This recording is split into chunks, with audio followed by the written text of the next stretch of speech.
On my last night at Hoover Dam, the instruments said the water level never changed. But I watched it rise, and there was no flow, no inflow, no pressure shift, no alarm triggered anywhere in the system. The gauges held perfectly still at the same number they had been showing for hours. And the water kept going up. I didn't understand it at first. What I had, all I had, was 11 years of industrial maintenance behind me.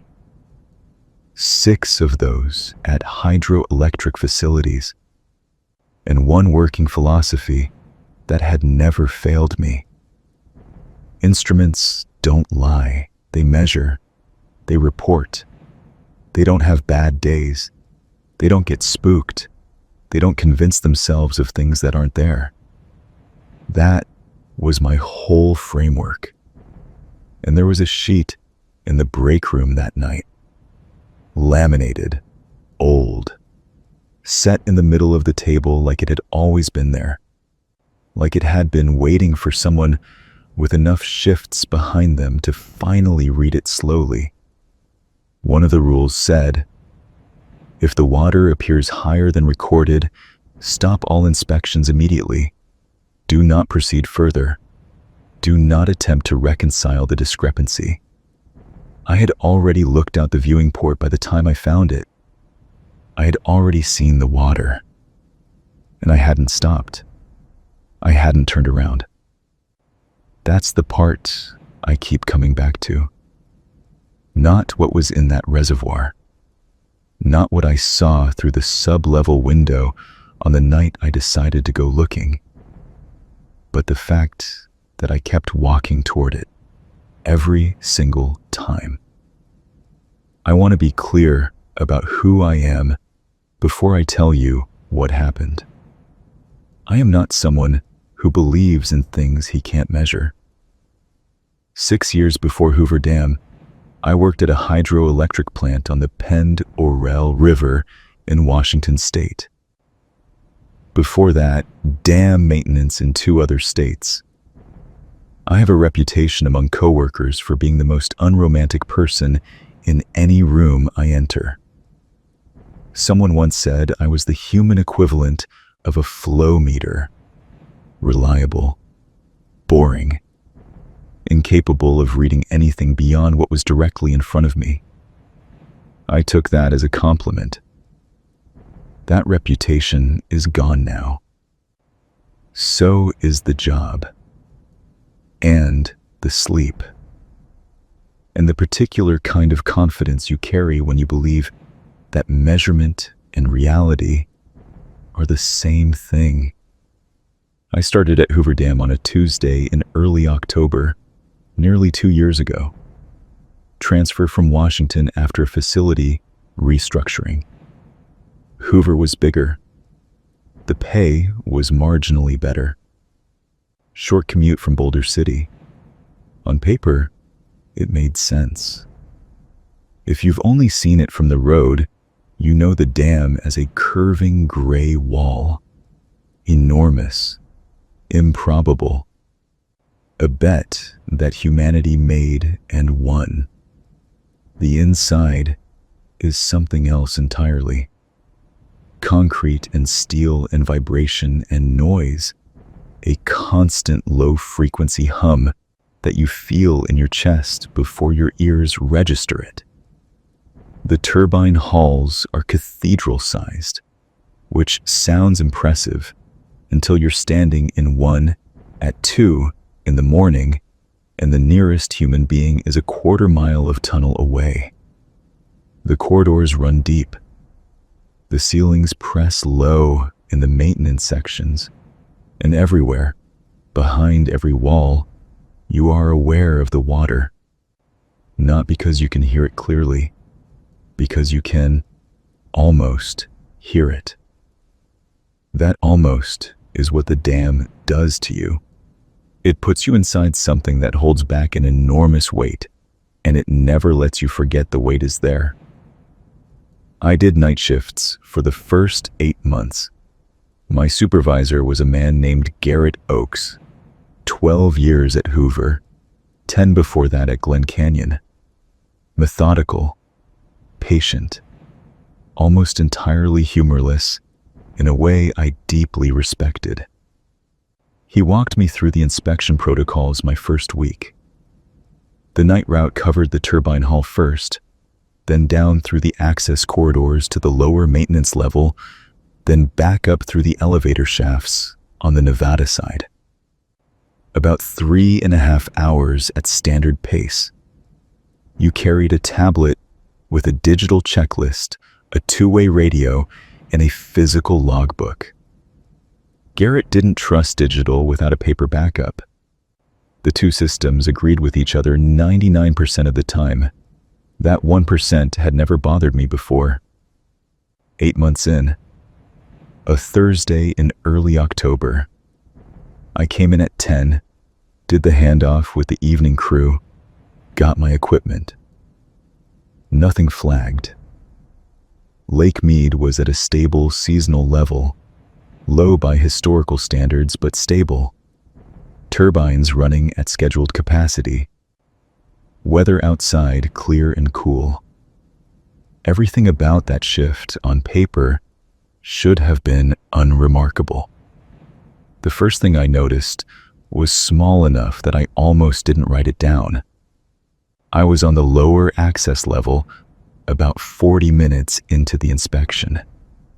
Corridor designation L7C, a maintenance passage that runs parallel to the primary intake structures.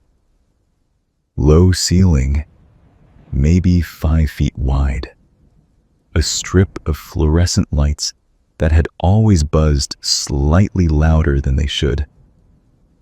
I'd walked that corridor maybe 200 times. That night, the air in it felt wrong. Not the temperature, though it was marginally cooler than usual. The quality of it. The pressure. In a tunnel that deep inside the dam, there's always a slight negative pressure from the ventilation system. You don't usually feel it as pressure exactly. More as a baseline resistance, like the air is very slightly reluctant to let you through. That night, the resistance was reversed. The air was moving toward me. Not a draft, not a ventilation issue, just a subtle orientation, as though the space ahead of me was exhaling. I made a note in the physical logbook. Air circulation anomaly, L7C. Then I kept walking, because that's what you do. The turbine inspection was normal. Bearing temperatures in range. Vibration within tolerance. I logged it, moved on, got to the bottom of the Nevada side elevator shaft at just past midnight, and called in my status update. The overnight control operator was a woman named Priya. She covered nights with the kind of calm that only comes from years of being responsible for large machinery in the small hours. All remote readings match your local observations, she said. Normal night. I took the elevator up 2 levels, started the walk back through the upper maintenance corridor. That's when I stopped. There is a viewing port on the upper maintenance level. Not for tourists. Tourists don't come near this section. A small, reinforced window, maybe 18 inches square, set into the upstream wall. From it, you can see a narrow slice of the intake face, the upstream concrete, and below that, the surface of Lake Mead. It's not a spectacular view, just gray concrete and dark water and the reflection of intake tower lights. But it's one of the few places inside the dam where you can see something other than machinery. I stopped there that night, and the water level looked wrong. The intake face has measurement markers, horizontal lines at regular intervals, a visual backup for the electronic gauges. Old-fashioned, reliable. I knew exactly what those markers should be showing. Lake Mead at 1,071.4 feet of elevation. The bottom third of the markers visible. The upper sections well clear of the waterline. But what I was looking at didn't match that. The markers I expected to see above the surface were not above the surface. The water was covering them. I checked the tablet. Current reservoir level, 1,071.4 feet. Flow rate, stable. Inflow, normal for the season. I looked back at the window. The water was still higher than the instrument said it was. I told myself it was the angle. The glass is thick and slightly convex. At certain angles, it distorts the apparent distance to objects beyond it. I noted it in the log as water level visual inconsistency, angle distortion likely. Then I kept walking. I told myself, angle distortion likely, several more times before the end of that shift. It became a quiet rhythm at the back of my mind. A mantra I didn't realize I was saying. At 2:15 in the morning, I was back in the turbine hall, running the secondary check on the generator monitoring panel. The hall at that hour is a specific kind of overwhelming. The ceiling is so far above you it feels more like sky than roof. The generators, enormous barrel-shaped structures, each one about 30 feet across, are lined up in a row that stretches almost the full length of the space. They vibrate constantly. A deep mechanical pulse that I'd trained myself to filter out the same way you filter traffic noise when you live near a highway. That night, I was having trouble filtering it. The vibration felt different. Not in frequency. Nothing on the panel suggested it had changed. But in character. The word I couldn't find was directional. It felt like the vibration was coming from somewhere specific and moving toward somewhere else, not emanating uniformly from the equipment around me, from below, from the foundation. I wrote, vibration quality unusual, in the logbook and paused. 4 anomaly entries in one shift. In 8 months at that facility, I had maybe 6 total, and all of those had been instrument readings. Nothing observational, nothing perceptual. I called Priya, asked her to manually check the reservoir level gauge. 1,071.4, she said. Steady. Does that seem right to you? I asked. A pause. Why wouldn't it? Visual observation at the upper corridor port looked a little off to me. Instrument says 1,071.4, she said. That's what I've got. Right, I said. Thanks. I finished the secondary check.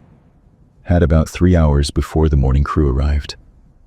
I went down to the break room on the lower maintenance level. Barely more than a table and a coffee machine, but it was warm and quiet. I poured a cup. Sat down at the table.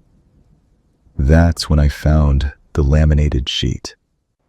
It was just sitting there, in the middle of the table, not tucked under anything, not folded, not hidden, face up, like it had always been there, Standard sheet of paper inside a yellowed plastic laminate sleeve. The font was typewriter style. Old. The laminate edges had gone amber at the corners. At the top, it read, Supplemental Maintenance Protocol, Lower Access Section. No facility logo, no date, no reference number, no signature. Below the title was a list. I read it slowly. The first rule: during all inspection intervals, verify that water sounds correspond to documented flow rate before proceeding through L section corridors. If the sound level appears inconsistent with current flow, stop and wait for the sound to normalize before continuing. The second rule: do not use the upper corridor viewing port for extended observation. Brief confirmation of general water level is acceptable. Sustained or repeated visual inspection of the upstream face during off-peak hours is not recommended. I set down my coffee. I read that one again. The third rule: if the reservoir level appears higher than the current logged reading, do not continue into sub-level inspection stations. Return to the main level and log the observation. Do not attempt to reconcile the discrepancy through continued observation. I read that one 3 times. The fourth rule: if you notice that your elapsed time between checkpoints is shorter or longer than your measured transit time, do not recalculate. Accept the log time and continue your route. The fifth rule: the sound you may hear in L7C that resembles a second set of footsteps is an acoustic artifact of the tunnel geometry. It is not cause for concern and should not be investigated. The sixth rule: if instruments and direct observation are in disagreement, the instruments are correct. The seventh rule: if you find yourself uncertain of your current position within the facility, do not attempt to navigate by sound. Return to the nearest clearly marked junction and reorient from there. And then, below the seventh rule, a single line, not formatted as an instruction, formatted as a note. These guidelines exist because this facility measures something that standard instrumentation was not designed to detect. Variance between observation and instrument reading is expected and does not indicate instrument failure. Do not seek the source of the variance. I sat there for a long time. The coffee machine clicked behind me, just the heating element cycling, and I flinched, physically startled, which is not something I do. I am not a person who startles at coffee machines. I turned the sheet over. The back was blank. My first thought was prank.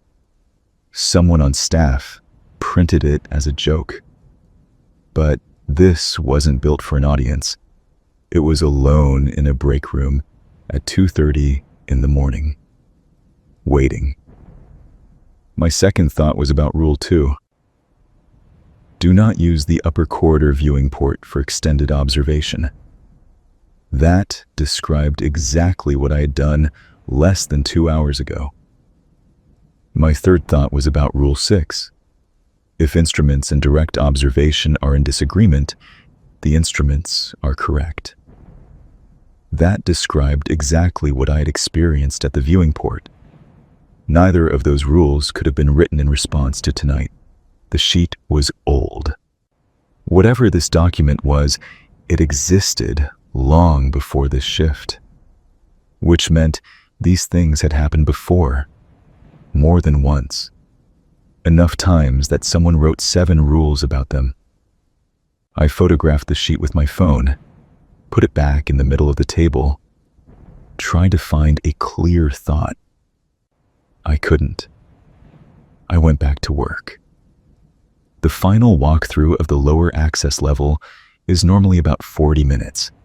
I started at 3:15. The first sections were fine. Got to the entrance of L7C at 3:41. Checked my watch. Made a note. Started down the corridor. The air moved toward me. Same as before. More pronounced. I walked at my normal pace, 60 feet from entrance to far wall. 25 seconds. I'd timed it during training. I reached the inspection port. Checked the reading. Logged it. Turned around, walked back. Checked my watch at the corridor entrance. 3:45. I stood completely still. I had entered at 3:41. The round trip should have been 90 seconds. 2 minutes at the outside, not 4 minutes. I looked back down the corridor. Same 60 feet of concrete, same buzzing lights, same geometry. I hadn't stopped. I hadn't paused. I had done nothing except walk to the end and walk back. Rule 4 came back to me immediately. If you notice that your elapsed time between checkpoints is shorter or longer than your measured transit time, do not recalculate. Accept the logged time and continue your route.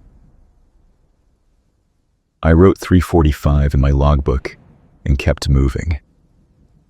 I've thought about that decision more than almost anything else from that period, why I followed the instruction instead of pushing back. Part of it was practical. Stopping the shift to investigate a time discrepancy meant calling Garrett at 3:45 in the morning. But part of it was something else. Something in the phrasing of that rule that bypassed the part of me that would normally demand an answer. It didn't say the logged time was accurate. It just said to accept it. There's a difference. I didn't understand the difference until much later. I finished the lower level walkthrough, came back up to the main level at 4:20. Sat near the generator monitoring panel and opened my logbook. 4 observational anomaly entries. 1 shift. I was going through them when the sound came from beneath the floor. Not from the turbines. Those were to my right.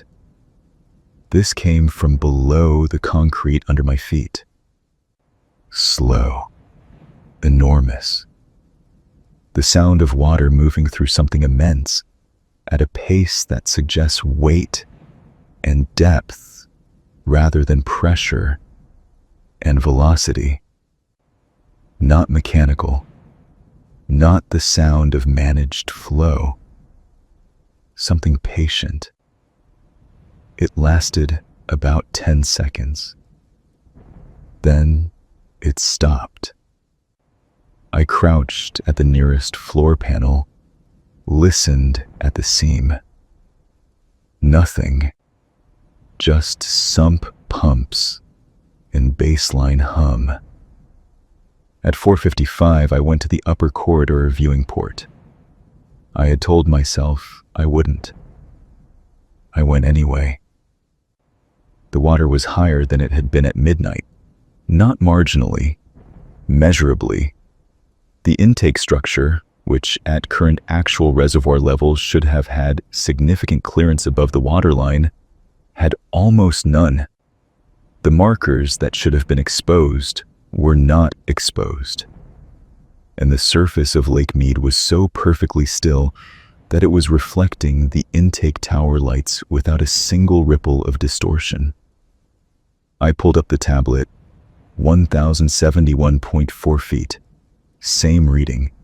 Not 1,071.3, not 1,071.5. The exact same decimal. 4 hours later, the instruments agreed, every single one of them, which meant either they were all wrong, simultaneously, silently, without triggering a single alert, or I was. I called Priya, asked her to run a full diagnostic on all primary Lake Mead sensors. She came back in 30 seconds. No faults, all sensors reading normal, all within a quarter foot of each other. I stood at the viewing port. The water was still, too still. The kind of still that real water, living, moving, breathing water, never achieves. It looked less like a reservoir and more like a representation of one. Log a sensor check request for the morning team, I said. Reason? Visual inconsistency, possible observation error. I stood at that port for a few more minutes. I watched the surface. It didn't move. Not one ripple, not one shift. In a body of water that should have had currents, wind effects, the constant low motion that characterizes any large lake. Nothing. Like something that had the appearance of water without its essential nature. I walked away from the port. I gave the handoff to the morning crew at 6. Found Garrett near the entrance at 6:15, carrying his coffee and his tablet. I held up the laminated sheet. Have you seen this? I said. He looked at it. Something careful moved through his expression. Where'd you find it? Break room, lower level. He took it, looked at it, handed it back. That's been around for a while, he said. Previous staff used to put things like that up. Informal knowledge. Things people noticed that never made it into the official protocols. Which parts are legitimate? The viewing port rule is worth taking seriously. The glass distorts at certain angles.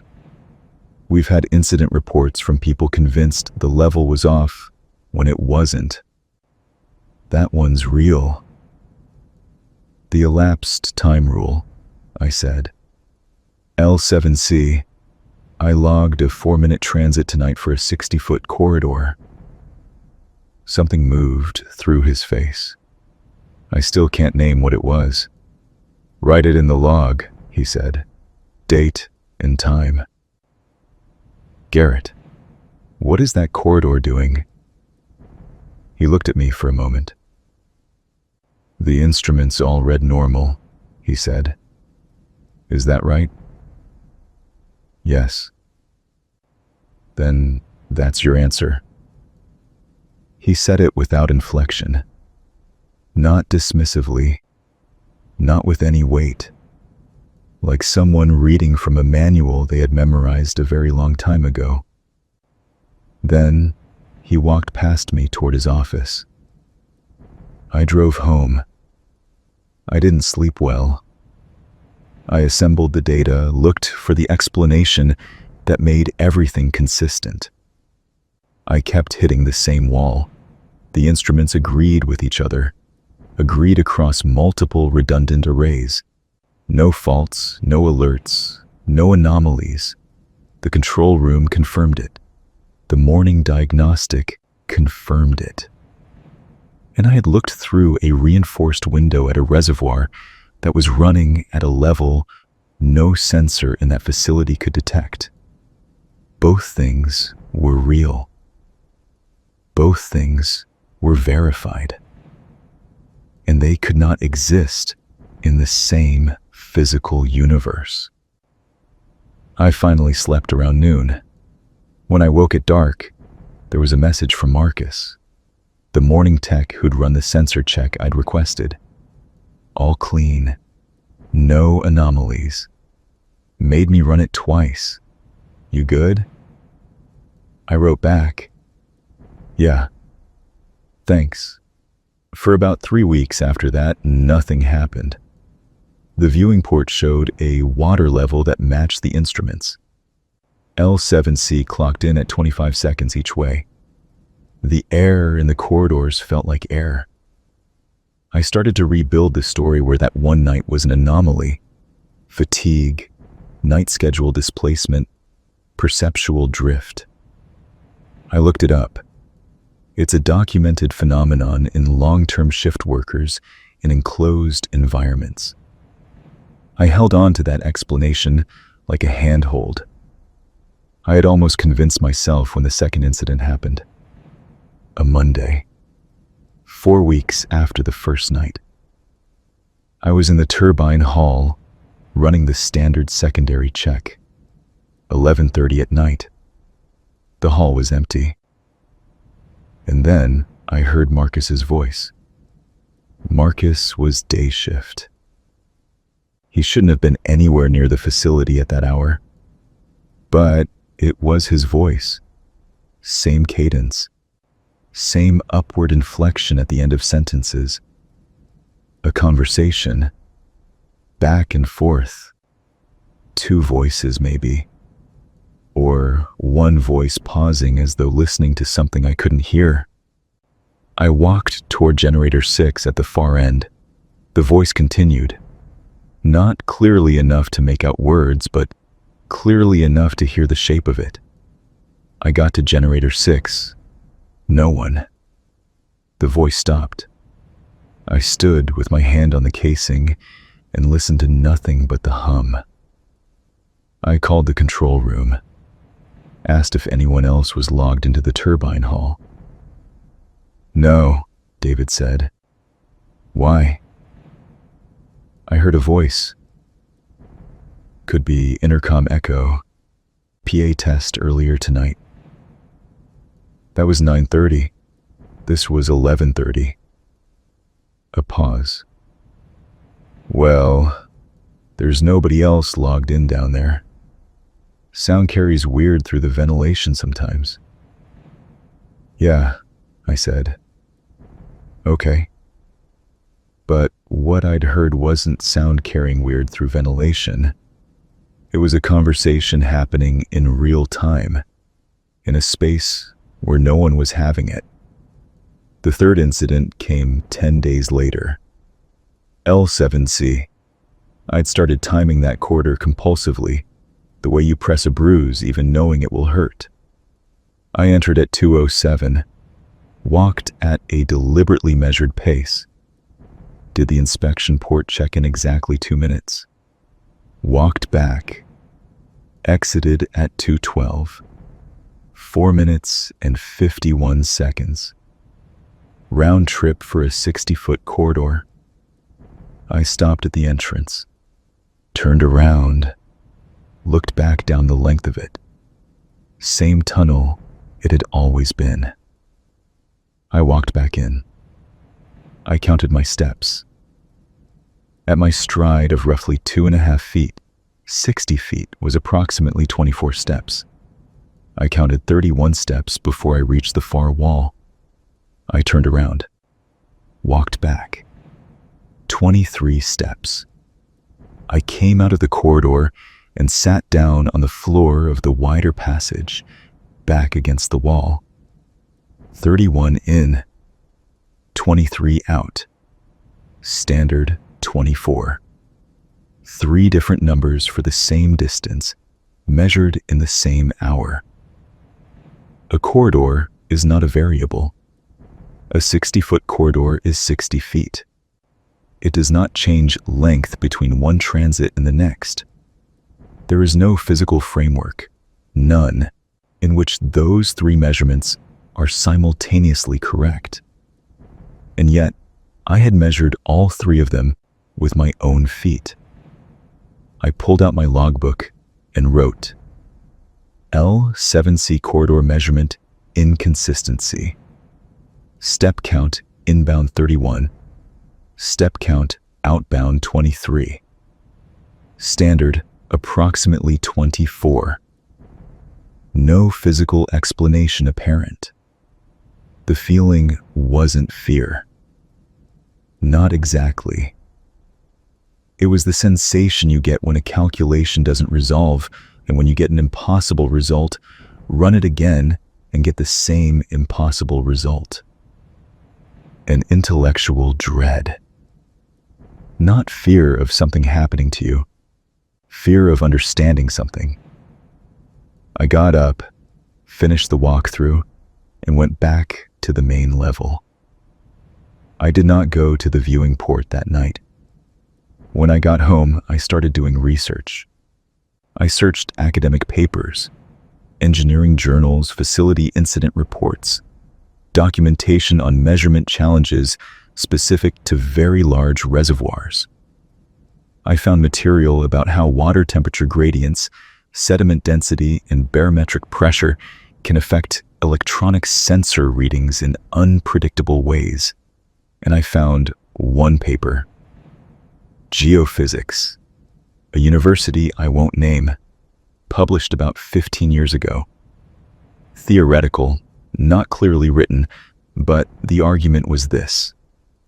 Structures of sufficient mass and geometry, very large concrete dams specifically, could theoretically produce localized effects on the spatial properties of the enclosed space. The author compared it loosely to the way large masses curve space-time, but argued this operated at a smaller scale through a mechanism that was not fully understood. 2 citations, never cited by anyone else. I read it 3 times. I am not a physicist. I could not evaluate whether the argument was legitimate. What I could evaluate was whether it described what I had been experiencing. It did. I went back to work, and something was different the moment I walked into the turbine hall. The vibration had changed again, more pronounced, more specifically what it had been on that first night. Directional, coming from somewhere below and ahead of me, from the foundation, from something underneath the foundation.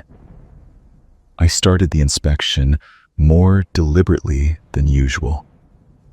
Fuller notes at every checkpoint. Not because I thought the readings would show anything. By this point, I had a complete certainty that the readings would be normal, but because I needed documentation. The disparity between instrument and observation was itself the data. I got to L7C at 1:15 in the morning, stopped at the entrance. The sound was different tonight. Underneath the fluorescent buzz, underneath the ambient resonance of being inside hundreds of thousands of tons of concrete, there was something else. Something at the very low end of what I could hear. Not really heard. Felt. Like the bass register of a note so low it barely qualified as sound. Continuous. No pulse. No cycle. Simply present. I had never heard or felt it before. The 7th rule came back to me. Do not attempt to navigate by sound. I thought about what that instruction actually meant. Not just the practical warning about getting disoriented, the deeper warning embedded in it. Sounds in this facility could lead you somewhere. I entered the corridor anyway.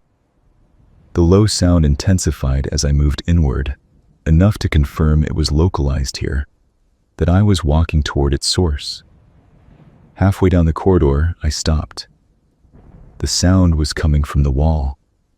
The upstream wall. The wall between me and the interior of the dam.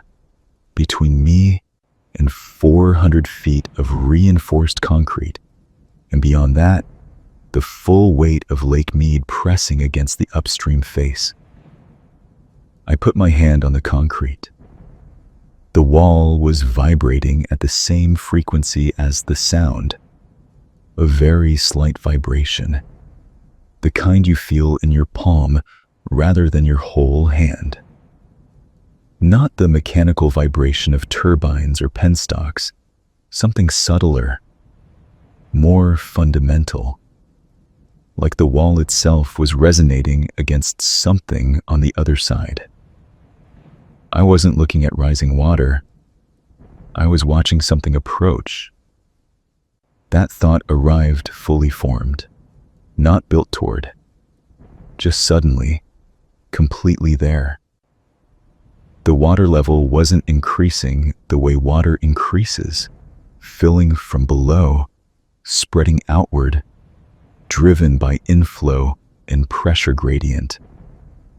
Something in that reservoir was pressing closer, moving toward the wall I had my hand on. Not filling, approaching. I took my hand off the concrete, finished the corridor, came back up to the main level. At 2:16, I went to the upper corridor viewing port. The water was higher than any observation I had made. The intake tower access platform, which at current actual reservoir levels should have been roughly 15 feet above the waterline, was below the surface. I could see it through the dark water, dimly illuminated by the intake tower floods, resting underwater with the same impossible, permanent calm. The surface was motionless, not the low motion of a settling lake. Motionless like glass. Motionless like a surface that had never been alive. I pulled up the tablet. 1,071 feet. I called David in the control room. Current read on the primary reservoir gauges. 1 to 71.4, he said without checking. Manual verification. Please. He worked for 90 seconds. Primary reads 1,071.4. Secondary array reads 1,071.4. Tertiary reads 1,071.3. All within normal variance. I looked at the intake platform, 6 feet below the surface where it should have been 15 above it. David, I said, how long have you been working here? 7 years? Have you ever seen consistent normal instrument readings when the physical conditions looked wrong? A pause. Longer than I expected. What do you mean by wrong? He said carefully. Physical observations inconsistent with instrument data. Another pause. The instruments are accurate, he said, and then, that's what I was told. I stopped. Not the assertion. The qualifier. That's what I was told. Not, that's what I know. Not, that's what the calibration records prove. Not, that's what the physics says. That's what I was told. Who told you? I said. Standard orientation, he said. Same training you got. Yeah, I said. Okay. Thanks, David. I completed that shift on something close to automatic, checked what needed checking, logged what needed logging, did all of it correctly because procedure was the only anchor left in a place where everything else had stopped being reliable. I went home, sat in my car in the parking lot for 20 minutes before I could start the engine. I ran the data one more time. The instruments were consistent. 3 independent arrays. No faults. No alerts. The control room confirmed it. And I had looked through that viewing port at a reservoir running at a level no sensor in that facility could detect. Both things were real. Both things were verified. And they could not exist in the same physical universe. Unless the third option, the one I had been circling for weeks without letting it fully form. What if the instruments were right? And what I was seeing was also right. And they were measuring different things. The instruments were measuring the water. Something else was producing what I could see, something that existed in the same coordinates as the reservoir. That occupied the same space. That pressed against the upstream face with enough presence to be visible from an 18-inch viewing port. But that had no water level. Because it was not water, it registered nothing on the gauges because the gauges were designed to detect water, inflow, elevation, pressure, volume, things that can be measured. The instruments weren't wrong. They were measuring the wrong thing. And whatever the right thing was, it was still rising. I resigned the following week. But before I handed in my access card, before the conversation with Garrett, I went back in, not for a shift. I had 2 days off, but there was something I hadn't done. The laminated sheet had mentioned sub-level inspection stations, the ones I was supposed to retreat from if the water level appeared higher than logged. I had always turned back, always been compliant. Now I needed to know what I had been compliant about. I drove to the dam at 9 in the evening, told security I'd forgotten something. They waved me through. Slow night, familiar face.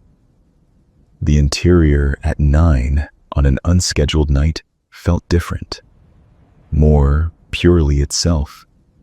The turbines ran. The air moved. The concrete absorbed sound with an absolute settled certainty. It felt old, not decayed, settled, certain of itself, the way only very large, very old things are. I took the elevator to the lower maintenance level, walked the access corridor to L7C. At the entrance, the exhalation was there. The low resonance, faint but present. I stood and let myself feel it. Then I walked in. 7 minutes outbound. I reached the inspection port and beyond it, the secondary access hatch. I had noticed it during my first weeks and never opened it. It wasn't on the standard inspection route. A standard maintenance hatch, bolted from this side with an access log in a plastic sleeve attached to the outside. I checked the log. Last entry, 3 years prior. Someone named Henriksen. One word in the notation column. Complete. There was a reason that hatch hadn't been opened in 3 years. I understood that too late. I unbolted it and went through. The space on the other side was a narrow observation passage running parallel to the upstream face of the dam. I could tell immediately, because through the wall on my left, I could hear the water. Not the sound of managed flow, not the mechanical sound of pressure in a penstock. The sound of a body of water in motion, slow, enormous, bass register. The presence of something vast on the other side of approximately 20 feet of reinforced concrete. And underneath that, the other sound too. The resonance from L7C. Except here, it wasn't localized to a single wall. It was in everything. the concrete on all four sides, the floor beneath my feet, the air, as though the entire passage was in contact with something pressing against all of it at once. I walked for about 60 feet. At the far end, a small window, identical in construction to the upper quarter port, 18 inches square, reinforced glass, slightly convex, but this one was at sublevel, positioned to give a view of the upstream face much closer to the foundation. At this depth, I should have been looking at concrete, maybe sediment at the base of the intake structures. I looked through the window. I wasn't looking at water. I was looking through it. The view was the view of an observer who was submerged, looking up through dark water toward a surface impossibly far above me. The intake tower structures, which should have been close and above, were above me and distant.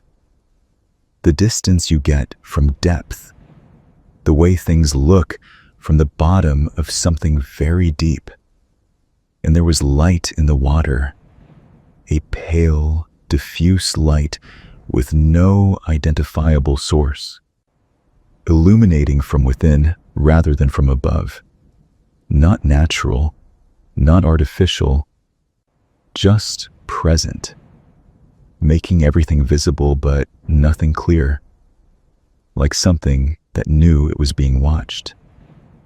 Then, something moved. I want to be careful here. I'm not going to tell you I saw a creature. I'm not going to tell you I saw a shape, or a face, or anything I could put a name to. What I saw was a change in the quality of the water itself. A displacement. The way you describe the movement of something very large and very dark passing through an illuminated space. Not a form, a presence of displacement. Water moving in response to something that was in it. Something traveling through it the way water accommodates a body. Moving toward the glass. Not quickly, not urgently. The way something moves when it is not afraid of what it is moving toward. I stepped back from the window. I walked back down the observation passage at a deliberate pace, through the maintenance hatch, bolted it from the outside. Through L7C, 7 minutes I wrote it down, and up to the main level. I walked past the upper quarter viewing port. I didn't stop. I didn't look. I signed out and got in my car. I handed in my resignation the following Monday. Garrett accepted it quietly. Asked if there was anything I wanted to document before I left. I told him I'd left everything in the logbooks. He nodded, shook my hand. "You did good work here," he said. Garrett. I kept hold of his hand for a moment after the shake. The sub-level observation passage. Off the secondary hatch past L7C. Did you know about it? He held my hand for a moment. The instruments are accurate, he said. That was all. He let go, walked down the corridor toward his office. And I watched him go, and I thought about 12 years and 7 years in Henriksen, and one word written in an access log. Complete. I left. I still drive past Hoover Dam sometimes. I don't look at the water anymore, because I know what I'll see.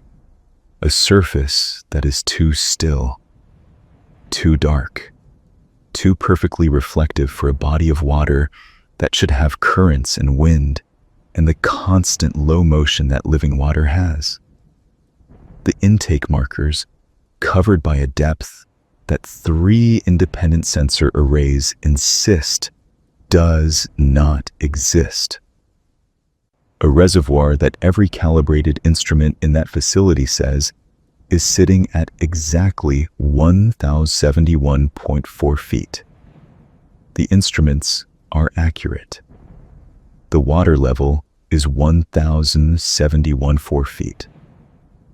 I know that now, because what I saw wasn't water.